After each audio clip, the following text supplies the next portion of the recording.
Hey folks, this is Ben from Bitstorm, and I'm just coming in up front here to ask you to go to dashawards.com and vote for Bitstorm for the podcast of the year. We've been kindly nominated by Dash Gamer. Go check it out. Click on our button. Vote for us. Do it. Now, on with your regularly scheduled program.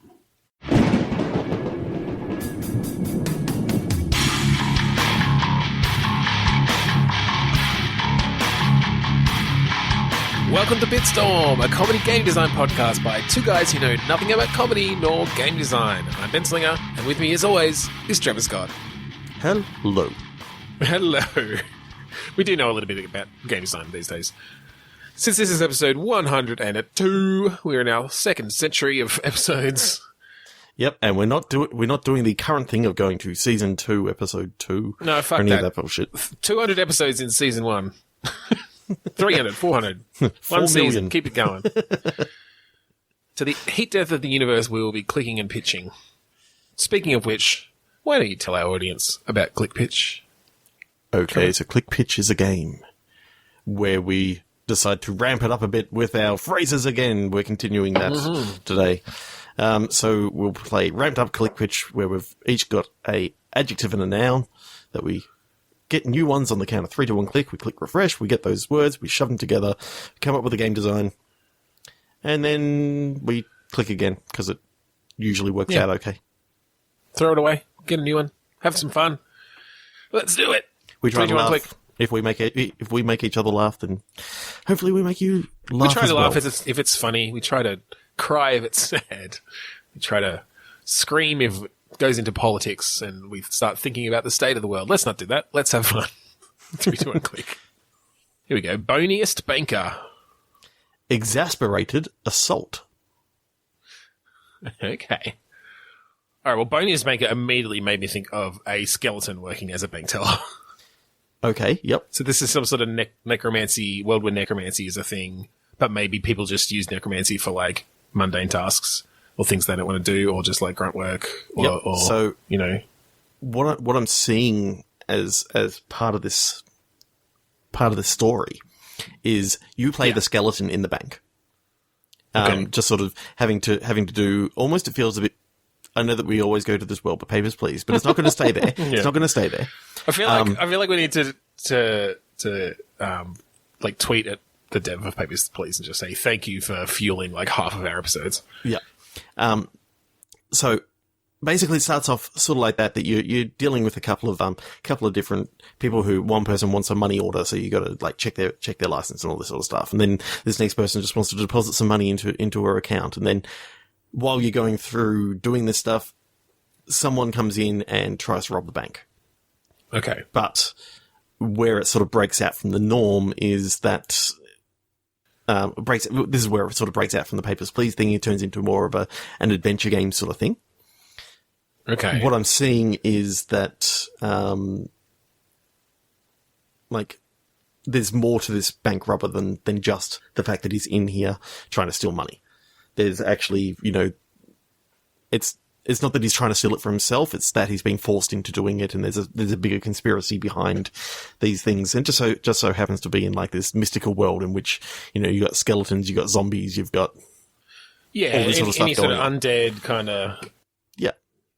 So I'm picturing that you can like have some conversations where you're now a hostage in this sort of thing, but you're also trying to work your way out of this situation. You're the one who has to talk to the negotiator on the guy's behalf, and so all right, so we're going with a narrative adventure, like sort of third person 3D maybe. Yeah. I like so you can really get the fidelity of those of that spine, really showing up nicely in 4K.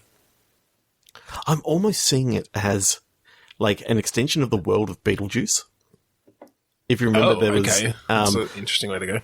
I remember, in that movie, they go up and they sit in the waiting room, and there's all these different sort of people the way that they died, and there's sort of like emaciated people who are like just bones and that sort of stuff. I kind of like the idea of it being in that. So this is a world sort of world Wait, is it only them, or are they alongside humans?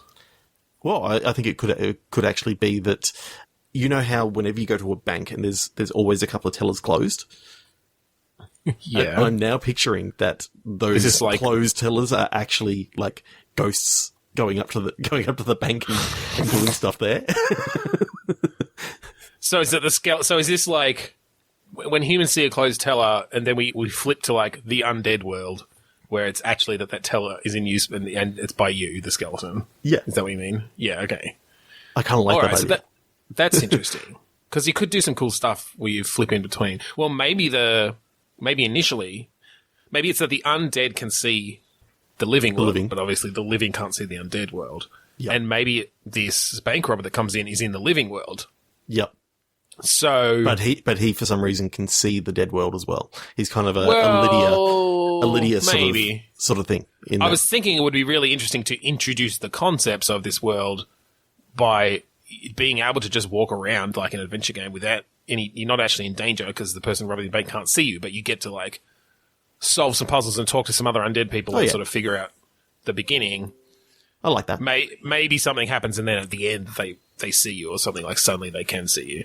And that kind of kicks off the main storyline that there's someone doing something to like breach the barrier from the living to the undead world. Yeah. I'm just wondering whether a sniper takes the guy out and you see the body fall away and the ghost is still standing there. Oh, that's cool. That'd be cool. But obviously the ghost has got a hole in his head and all of a sudden he realizes that there's this ghost all the way around. And they've actually been the ones thwarting his efforts. But, he's still, I don't know, maybe being controlled by someone. Right. Maybe it's that there is some sort of necromancy, and they were like controlling his spirit, which, while maybe it's a necromancer who has just discovered not only how to control the dead and the undead, but the spirit of the living, since, that's basically all they're doing when they're controlling the undead anyway, is sort of what's left of them. They're able to like take control of that spirit even while the person's living. Oh, you know what I kind of like? So the guy standing there gets shot through the head and the body falls away. The ghost just sort of turns around, looks at the other ghost, smirks, and then just lays down, gets into the body and stands back up. Oh, that's cool. Yeah, I like that. And maybe the ghost that's actually like that you see isn't the spirit of the body. So it's like a totally different. Same. They look totally different, and it's now maybe the spirit goes into another body, and you're now trying to work out what the fuck is going on and how is this person controlling this. And I don't know, I've got some good, that's cool different ideas there's some really cool ideas there for just like the nice set pieces. Yeah, playing between those two worlds and playing as a skeleton. I like that idea. What I kind of like is, do you remember that there was a game like ages and ages ago? I'm pretty sure it's called Messiah, maybe something like that. And basically, you played a little angel Shiny. that could, could jump into different people. Maybe it sort of turns into a thing where you, the skeleton, actually have to try and like take over someone's body to actually let them know that this thing's happening. And yeah. And so, once you start to learn about what's happening, you're like, oh, like this is how, possession works. But because you're a skeleton and not just a spirit or a ghost, it's actually really difficult for you. Because you don't have muscles. Well, and you can't just necessarily walk through things. Like you are still, somewhat made of ectoplasm, but you're a lot more solid than the usual which spirit. is why you can pick stuff up, and you kind of like I don't know, a Manny Calavera sort of character. Well, yeah. Well, I'm thinking, I'm thinking a much more realistic looking skeleton. I love the idea of just this fully articulated, all 256 bones or whatever it is, wearing a suit, walking around. No, I think they don't wear clothes. Maybe a hat. And he could play on that, right? You could have some things about, because all the ghosts like are stuck with what they, what they died in. But skeletons, like there has to be something about skeletons are relatively rare and they're only produced in certain situations. When people fall into acid and all that gets melted away is like the the skin and muscle and everything. It's just all that's left was the bones. Was the skeleton. Or perhaps. Or it's when they died in the desert. Okay. Well, why specifically desert? Well, because I think, desert and the sand just, eats away at the bone, at the skin very quickly. Yeah, perhaps, yeah. Yeah, I think you come up with some way that it's like, this is specifically how skeletons are made. It's only when you die in a particular way and you're basically like your bones, it's almost like your bones are preserved while the rest of you dies or something. What I like though is that, or maybe it's just if you drink a lot of milk when you're alive. Strong, healthy bones. What I like is the fact that if we did a silent protagonist, you can literally project yourself onto the character, like, because it's not going to be male, female, trans, or anything like that. It's just going to be a skeleton. And yeah, although I do like the idea of conversation with the skeleton as well. So I don't know. Maybe there's another skeleton, so you can still have those. The back and forth between the two skeletons. I do love the idea of picking between different skeletons, and all that changes is just like slight ratios on the, the forearm to the upper arm and the skull size and that sort of thing. Yeah, and the one extra rib or whatever. And it's like that's the only difference. Yeah, cool. That's cool. Yeah. All right, let's look again. Ceramic brief. Flattering phonograph. A ceramic brief.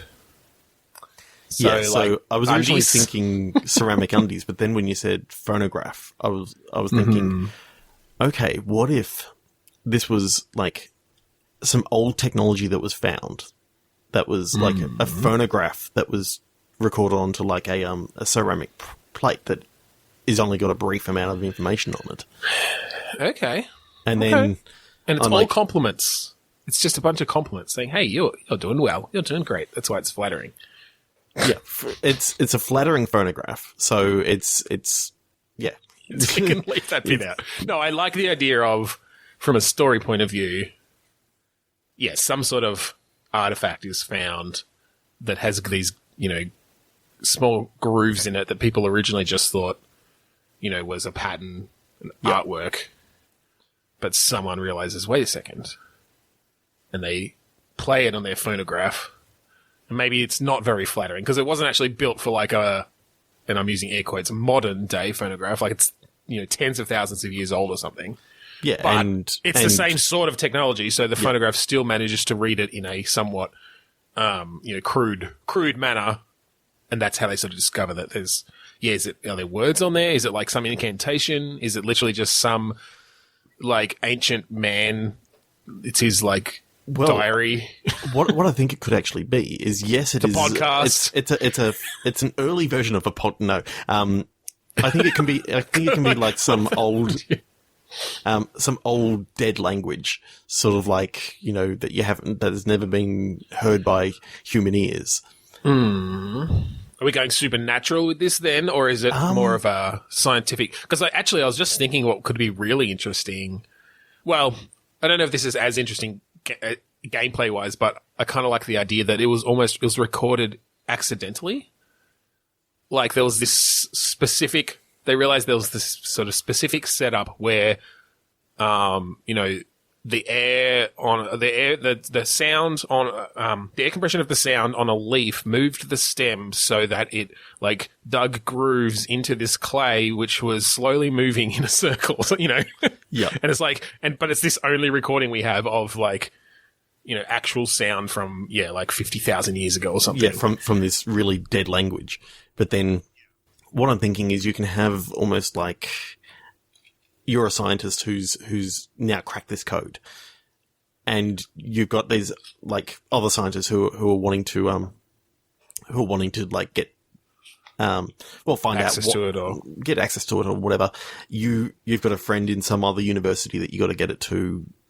When you get there, he's this professor of all these dead languages and all this sort of stuff. The final thing that you find out is like when you translate it, it's like it's sort of like, I like you very much. And it's just, you look great. And it's just all these flattering compliments. It's just like some caveman trying to pick up a chick that happened to accidentally get recorded. The whole game is spent like tracking people down to figure it out and translate it and understand it. It's just like, hey, you're pretty. Me like you hips. And club. Oh, God. I just like the idea that, it's so meaningless in what's actually being recorded. But there's all these different groups who are actually after it, so you've got to sort of like work out how to get this. Yeah. This so what's the game? Where are we Um, going with the gameplay on this? I don't think adventure game. I don't think like maybe Is it maybe like it's sort of a Mirror's Edge-esque free runner kind of?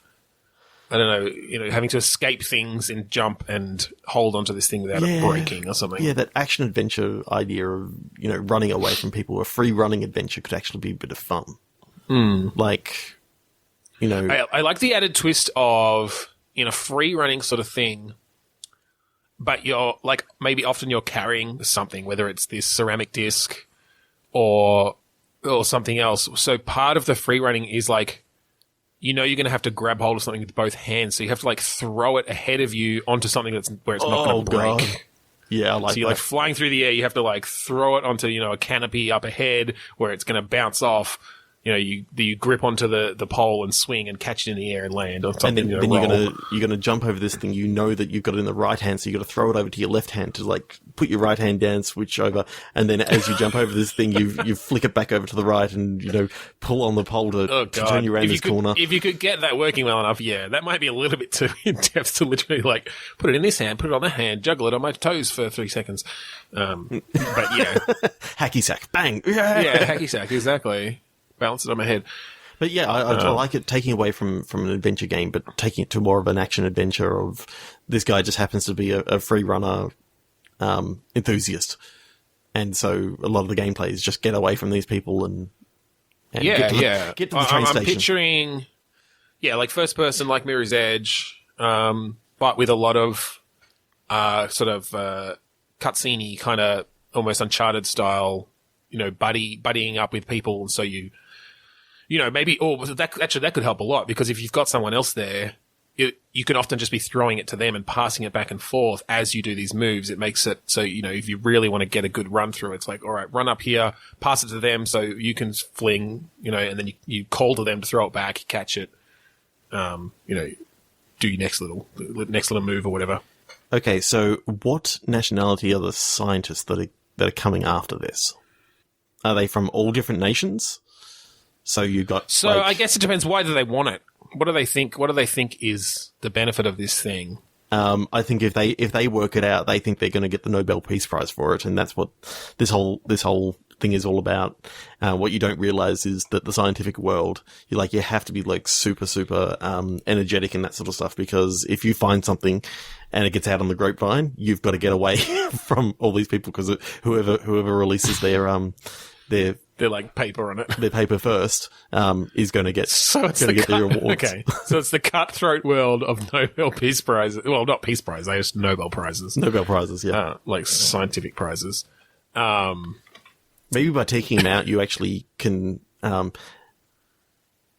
like if you manage to take out a couple of the scientists on the way, they actually them. Take them out. They get nominated for Darwin Awards.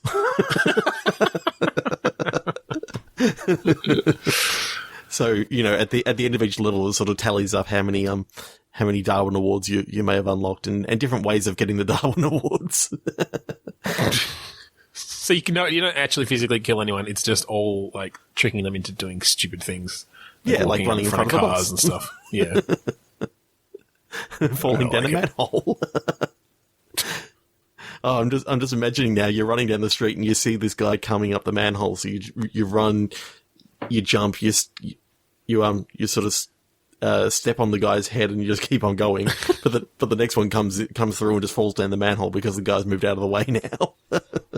I love the idea that everyone coming after you are wearing lab coats. Like that they're they're arrival scientists because they're wearing their lab coats flowing behind them.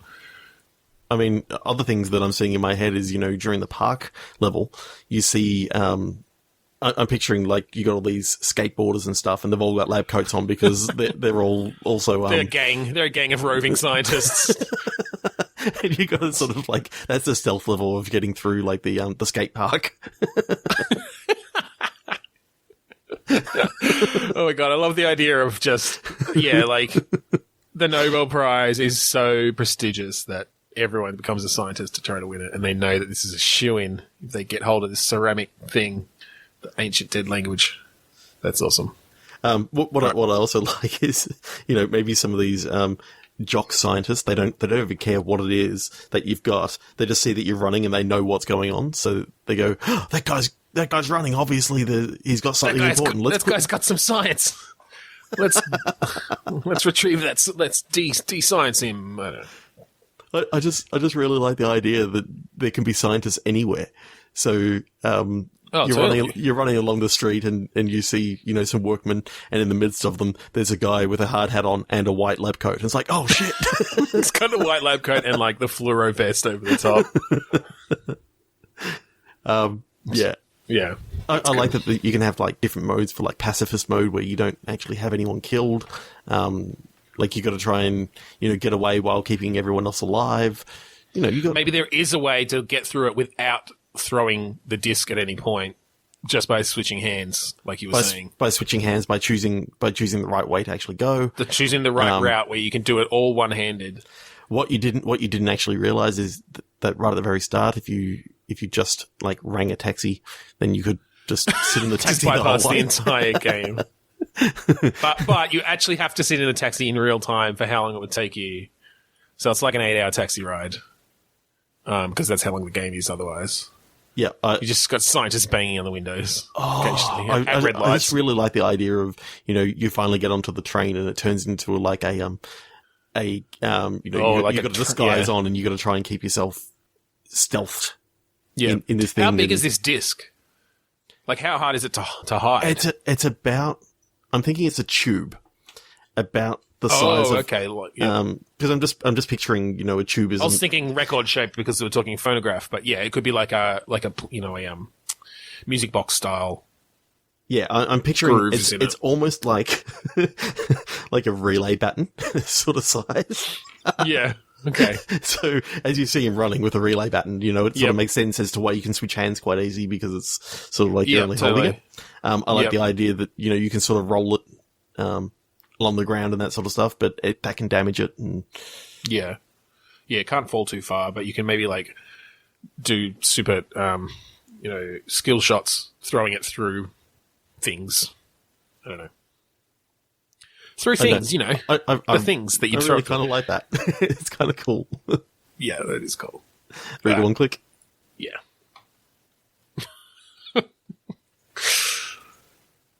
Paper-backed dab.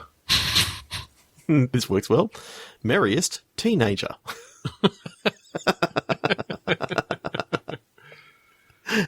All right.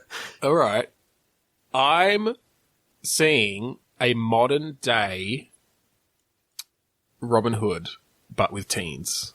Okay, yep. So a sort of a retelling of Robin Hood and his merry men set in modern day with teens.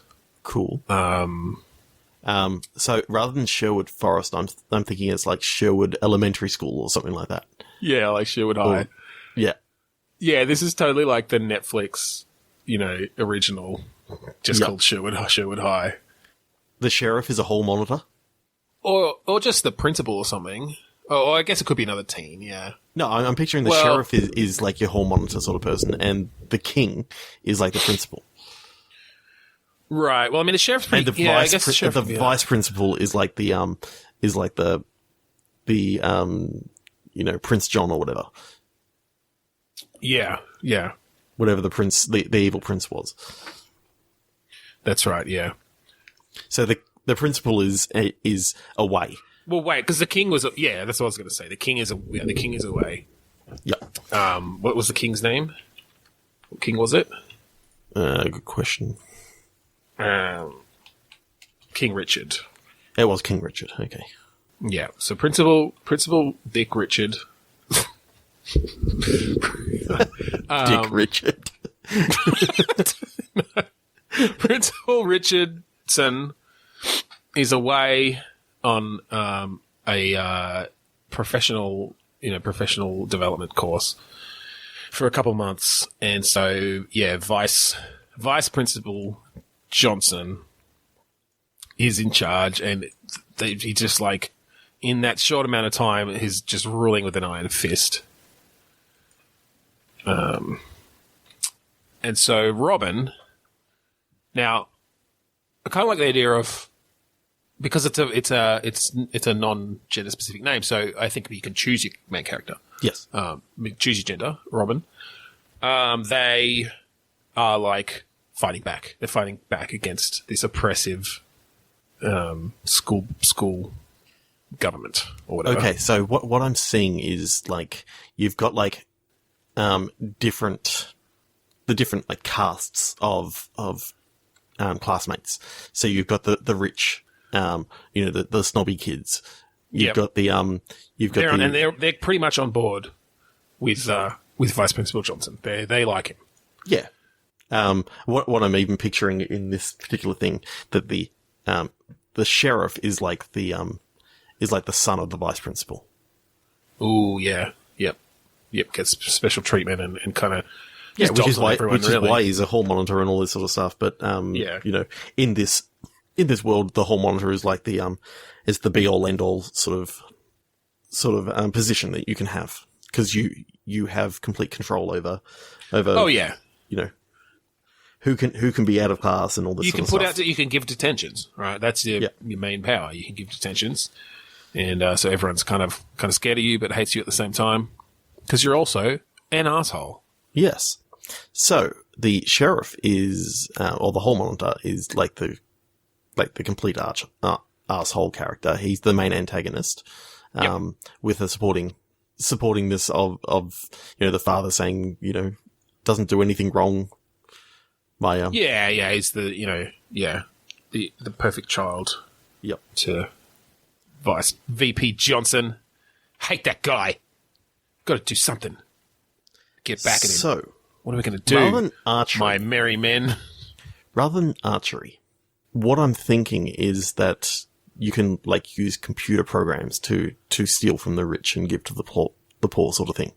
Oh, it's like all on your phones. Yep. So it's sort of like... Can we give the phone... Is this... Yeah, go on. Well, I was thinking it's sort of like Watch Dogs, but good. Yeah. Hey, Watch Dogs is alright. Well, I like... You know how in Romeo and Juliet, Baz Luhrmann's Romeo and Juliet, they, like, all the guns had names, and it was like, this is my sword, or whatever. It's like they call it whatever. I like the idea that the brand of phone is, like... something like it's the Archer company or something, or like the Arrow or something. Yeah, or you can have the longbow, and you can have the crossbow. You can have I do like that idea. Different so weapon they're using names for the phones that you can upgrade as you go. Like or maybe they just have different things. Like it's got more powerful Bluetooth or something, so it can hack from further away, but it doesn't have as much memory in it, so you can only pull down a certain amount of data. I don't know, whatever the gameplay ends up actually being. Now, I'm thinking robbing from the rich and giving to the poor is more around. I think grades. A lot of this. Maybe it's grades. It's either. I don't like the idea of these people, not actually doing work. I like the idea of it. It's actually lunch privileges. Oh, okay. Or maybe you've got like a. Yeah, okay. And just privileges in the school. So. So, you can take away hall passes and toilet breaks and like special people getting their lunch money stolen and you getting that back for them and So it's definitely you're on the right side. You're trying to stop all this corruption actually happening. Yeah, but you're doing it through illegal means, basically. Like tricky, cunning means. Cunning means you don't want to be caught and all this sort of stuff. Yeah. I like the idea of having your merry men that can provide different services as you go. Like, I'm picturing, your Little John character being like sort of a sports jock, being good at baseball or something like that. Now that can be, you know, male or female. It doesn't actually really matter. I kind of like the idea of a little Jane. Little Jane. Yeah. I think you can mix it up. But I like that idea that maybe that character is like, because they've got an in with the jocks, right? Like a lot of the jocks are often going to be that privileged class and a bit richer or whatever. But Jane or John is like that. They are actually, you know, they come from the same sort of family, perhaps, or maybe they don't. Maybe they come from a poorer family, but because they're good at baseball, they've got an in with the jocks who like them. What I almost like is that, you know, there's a couple of potential, you know, Little John, Little Jane sort of characters that you can sort of befriend who you want. Yeah, and you can like choose. Choose your merry men. So you've got like a male female equivalent for each one, and you can sort of mix and match. Actually. Yeah, you've just got slightly the roles, different skills. Roles that basically get filled. Yeah, yeah, I like that. That's really cool. Because then, you know, you're not having to choose that. Okay, because I'm a male character, I'm only getting male friends. No, you can actually, you know, befriend the female baseball star, and it doesn't have to be called. I really love the idea of the final band of merry people that you have by the end. Like, there's a bunch of different combinations you can have. Then it's really going to be unique to your story. Even though overall, you know, obviously they fill the roles in the stories is similar. Yeah. So you've got your Friar Tuck, and I think they like work in the canteen, like work in the tuck shop. Oh yeah. I reckon that they're the kind of like, if you remember when we were kids, that occasionally you had student helpers in there. Exactly. So you can have like the student helper helping out in the tuck shop, and they help you get gossip. And they hear gossip from the lunch people too, like the servers, but again, and the cooks. There's the male and female version in there, and you just happen to befriend the one that you want. Yeah, absolutely. Yeah. I think we can do that with all of them for sure. And then you've obviously got the love interest, which again, you know, you can choose who you pursue, but you've got Marion or you've got Marvin. I mean, we don't have to go with the names, but we can obviously make it obvious which roles. I do like playing around with that a bit. So, you know, maybe the male love interest does, like, you know, his last name is Marion, or maybe you find out his middle name's Marion. Or it's literally, you know, the further you get in the game, you can actually set code names for each of the people. So it's sort of like, you know, early on, you know, you're in English and you're talking about, you know, the Society of Robin Hood and the Merry Men and all this sort of stuff. Like, yeah. And so you sort of take that on as, you know, it's inspiration. Inspiration. You say, oh, you know, we've got, you know, a sheriff-like character, and then all of a sudden, you know, you and your friends group, and basically your friends group are the first sort of people that you sort of go up to and talk to. So I'm almost picturing this as a bit of an RPG. Even. Yeah, definitely. Like kind of a Mass Effect-y thing. And I mean, part of that I think is just the options around your companions and stuff, but it feels like that sort of game. Yeah. I mean, I haven't played it, but, you know, Persona sort of filters through my mind a bit in that you can sort of choose your crew in that. But, you know, keeping it more to a Skyrim or Fallout sort of RPG in that Yeah, and I guess, so the thing is I guess maybe, because I'm trying to think of combat, right? It's obviously not going to be actual combat. We've talked about having the phones, but maybe you actually do, like, there are sort of like battles that you have with the phones in some way that are skill based and also based on your stats, obviously. But yeah, kind of like almost like a, you know, a Pokemon mini game sort of thing. Exactly. Yeah, almost sort of Pokemon. It's just the in-universe version of, you know, oh yeah, well, you know, let's play marbles. And it's like, it's a digital marbles sort of game that you're being strategic about and that sort of stuff. Yeah, it's like a game that the whole school takes really seriously. Some sort of social competitive mobile game. And you'd like take them down a notch or something if you beat them and they slink off embarrassed. And that's how maybe what you can find make it out through certain situations. Is like, if you challenge like the sheriff very early on, they totally obliterate you. And oh yeah. yeah, the whole thing is they've got a hack on their phone that actually that enables this to happen. Well, and maybe it's like a completely unbalanced game where the more powerful a phone you have, like the more processing it can do and it can beat you more easily or something. So it is about building up your phone. Yeah. Like upgrading your phone, as well as your skills in general. I'm picturing now the mission in which the vice principal confiscates your phone. Oh, yeah. And then you're stuck with an old, like, flip phone. You go around phoneless for a little while. And right. So you literally have to sneak or run because you know you're not going to be able to battle anyone. Yeah, and you know that you're not going to be able to rely on, the GPS signals that you've been relying on in the past. So you don't have that. You don't have the mini-map. You don't have other... with your merry band of people, of merry teenagers. This is really cool. Yeah. Merry teens. Merry teens. Yeah, I like that a lot. I think that could be really quite interesting. Yeah. Cool. It's got some interesting stuff. Yeah, cool. Yeah. 3 to 1 click. Oh, and also you obviously can dab whenever you like. Oh, yeah. I thought that was just a given. That was just obvious. The teens. Yeah. Reprimanded date. Equestrian Joker. Have you watched BoJack Horseman? No. Okay. That's where my mind went. Some sort of anthropomorphic horse.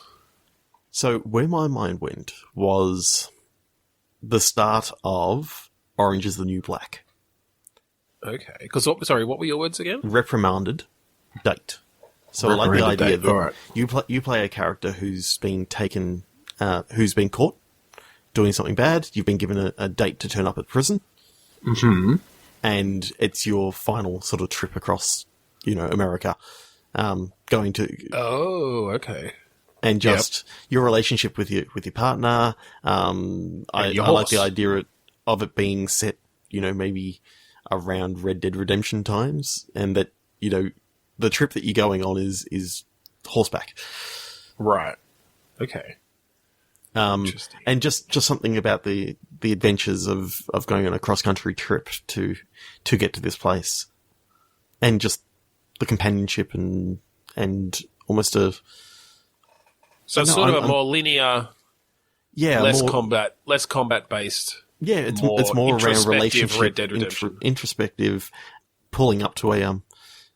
having conversations with the partner along the way. Almost a... an interactive novel sort of thing. Yeah, it could almost be a very Zen-like experience of kind of just riding along, having to hunt for food. I mean, again, in a similar way, Red Dead Redemption has a lot of that sort of stuff in it, but a bit more linear and a bit more just calm and... Yeah, it's just sort of telling the story. Simulator on a horse. Yeah. I like that. And, obviously, occasionally you do come through towns and you find people that you know and you develop that part of the story and the relationships. Yeah. Maybe you do play a game of cards, but instead of just focusing on the game with, standard things that they spout every time you win, it's like there's actual conversation happening. What I'm picturing is that the person that you're traveling with, maybe it's sort of in an unreliable narrator sort of thing that, you think that these people actually have a relationship, but what it actually is almost a, this is your police escort that's taking to the prison. So they do, they're going to be out of their sight, but you get this, this whole feeling that there's something there, but it's not really there at all. It's just someone who they've never met before, and they just happen to be going on this trip together. Yeah. But that sort of, maybe it becomes apparent when this person actually, they're talking in the at the restaurant the first night, and the saloon or wherever, and the bartender sort of mentions something about when they're coming back through, and the police guy goes, "No, we're not going to be coming through, or this one isn't going to be coming back through anytime soon." Yeah. And it's just sort of a bit awkward. Yeah.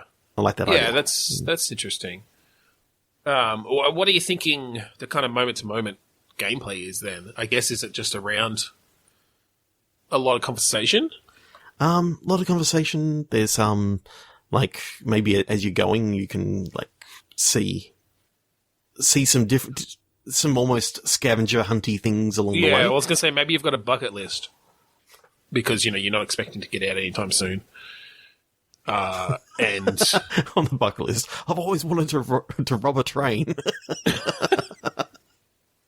I've always wanted to live till I'm 90 and die in my sleep. Can you do that for me before you take me to jail next week? No, but I just mean, and it's sort of, it's just things that you can look out for. Learn to juggle. Yeah, totally. That's where Joker comes in. Oh yeah, I forgot about the Joker.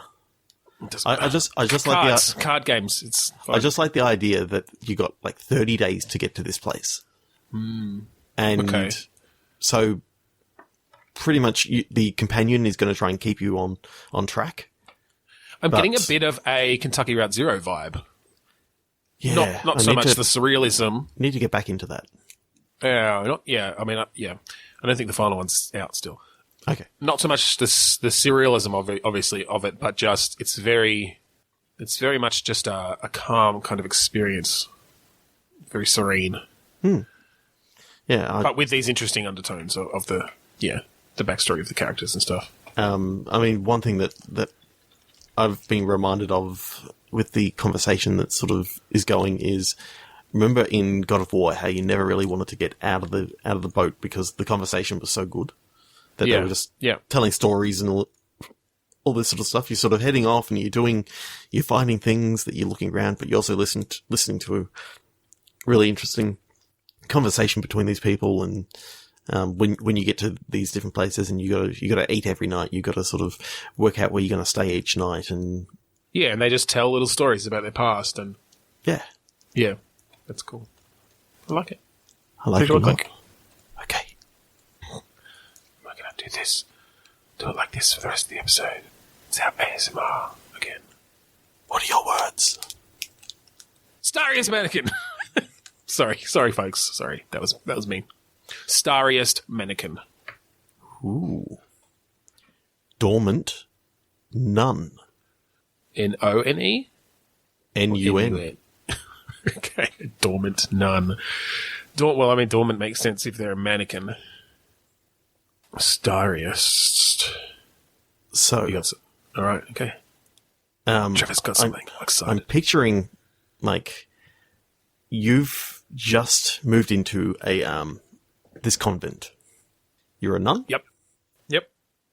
You're a new intake, and your first thing that you've been told to do is to go, like, clean out this attic. Are we talking sort of modern day? What sort of time period? Kind of like the idea of it being kind of old, because maybe like the 40s or something, like this century, or even earlier. Yeah, I'm thinking early 1900s. So there's no real like electricity. They've got like candlelight that this nun is walking around with. Yep. Up there working the attic, places down the candle, and then like there's a slight breeze and it goes out. And all you see is sort of like outside there's like, it's a clear night, so you can sort of see that there's like stars everywhere and there's just a little bit of moonlight streaming in. And that's when you see the mannequin. Okay. The mannequin. Capital M mannequin. Thing is, you swear you saw it move. When you finally relight the candle, you actually get a good look at this mannequin, and it's a mannequin that's dressed up in like a much, much older version of like the nun habit. Does it have a head? It's got a head, but it's got a blank face. Yeah, faceless, yep. And so what I'm picturing is that when your character goes to sleep that night, you have this vivid dream of like this faceless nun stalking the hallway.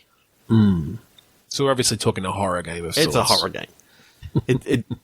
I'm picturing that, you know, you've awoken this force from this mannequin because you touch it or something like that. Yep. You know, and you've basically... So this was like the habit of a nun who was abused and tortured or something, probably by the clergy, you know how it goes, and killed horribly or something, and they're basically... You've awoken them, or do you think something else? So I think at least that's what, you know, you start to believe. I'm picturing that, a couple of days go by and, you cleaned out this attic and the mannequin is being thrown out.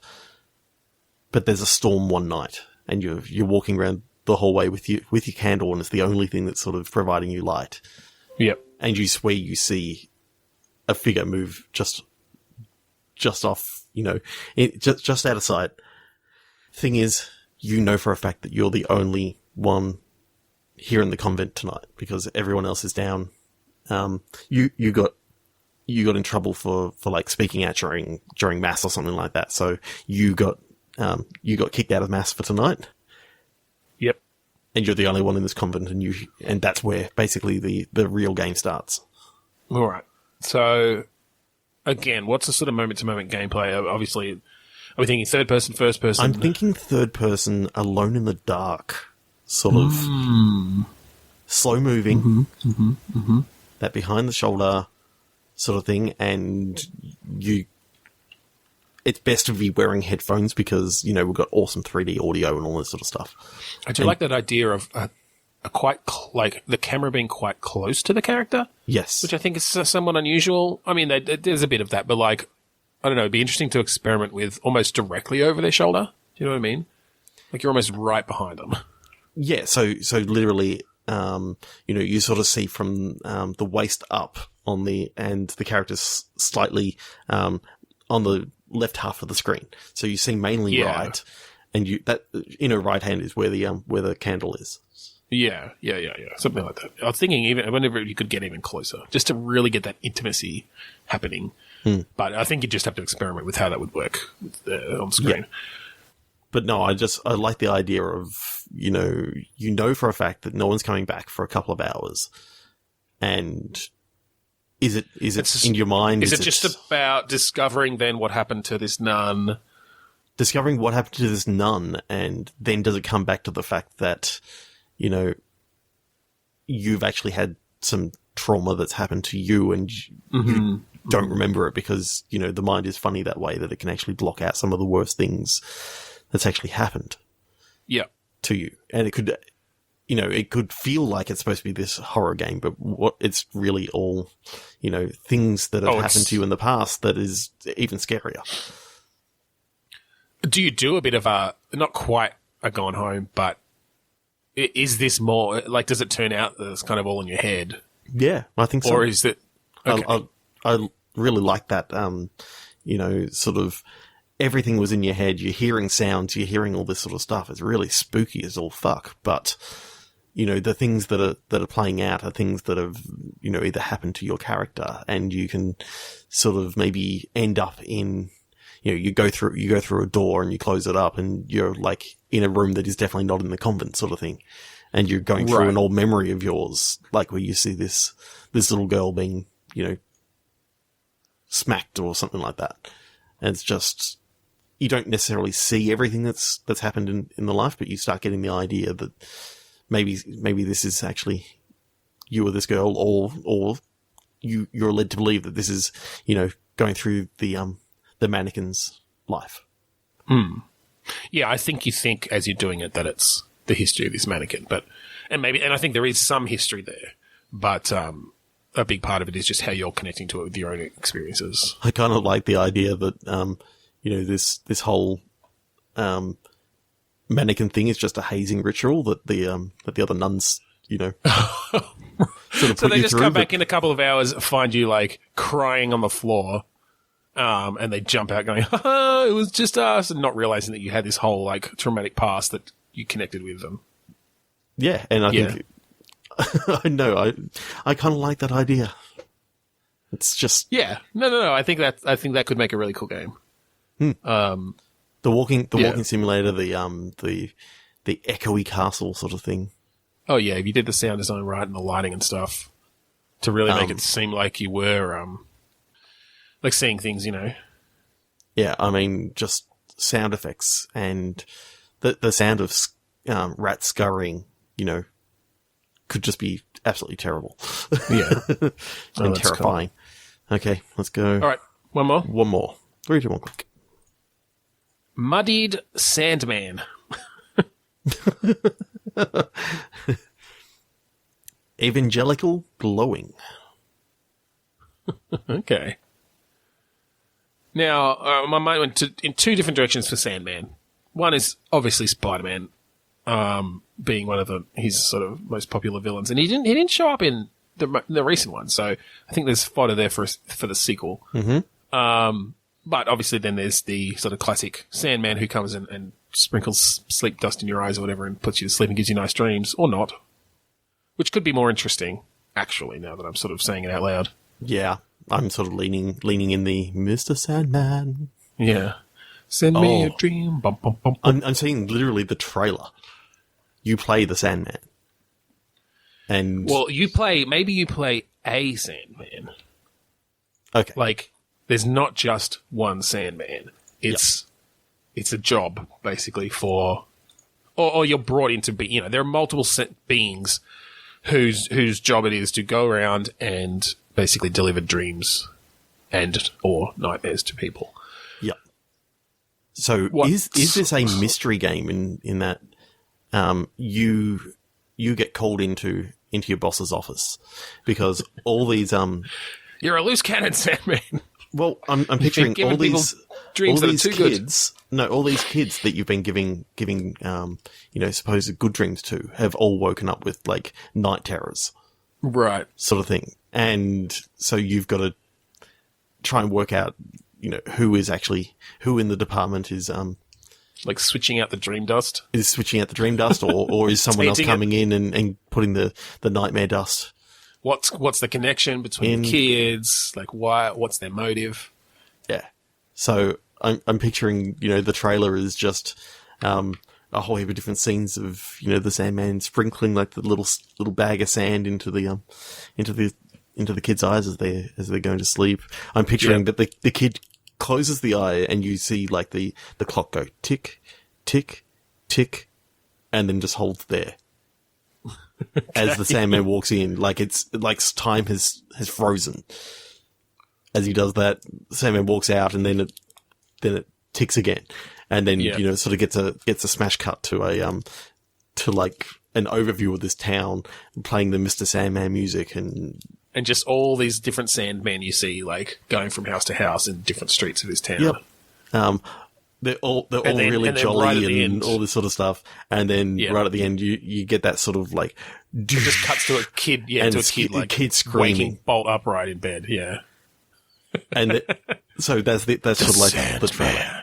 This is a horror movie. We're really going dark this episode. But the thing is, I'm not thinking... Serious. I'm thinking that the whole thing is that you're not... You're doing the right thing, but there's someone who's doing something wrong. There's a rogue Sandman, basically. Yeah.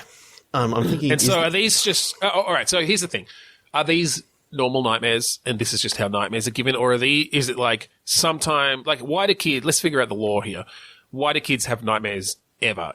Are there reasons for the Sandman to give nightmares? Are they a teaching experience? Or are they sort of a bit of a glitch where it sometimes doesn't go quite right? Like, there's still a factor of the child's brain that has to be kind of...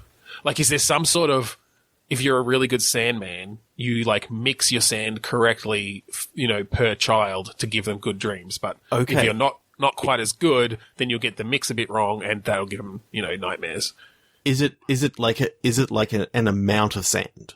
So you've weighed out that you need 5 grains for this per eye, so you do the 5 grains, and because you've used like I'm picturing like he's got a device that he can sort of tell, okay, these are the levels of the serotonin and all this sort of stuff, and therefore 5 grains scans the head, the head. 5 grains is going to give perfect going to put dreams. Him right into that sweet spot, for good dreams. Puts 5 grains in, and like I'm picturing just a couple of the kids, not all the kids, just a couple of the kids have had nightmares, and nightmares only happen when a Sandman fucks up. Yeah. But these are like real bad nightmares. Yeah. I just had an to image. The point that you could imagine that, this kid's levels are so high that 100 grains of this sand wouldn't even have given this. Did you just dump the whole bag on their head? Well, I was about to say, I just had an image of this kid sitting bolt upright in bed with all this sand like coming off their eyelashes and eyelids and stuff, like as if it's just been dumped on there. Oh, literally, they start rubbing their eye and there's like a pile of sand. Yeah. I'm not even sure there's a game here, but I love the idea. Well, I think it's sort of like a CSI mystery sort of thing. Yeah. Anytime that you walk into the room, like, and you can be doing investigations during the day, like, the people that live there are still going about their business, but they're always in a different position, frozen, as you walk through. So, that's cool. That's cool. So you can just like put people to sleep?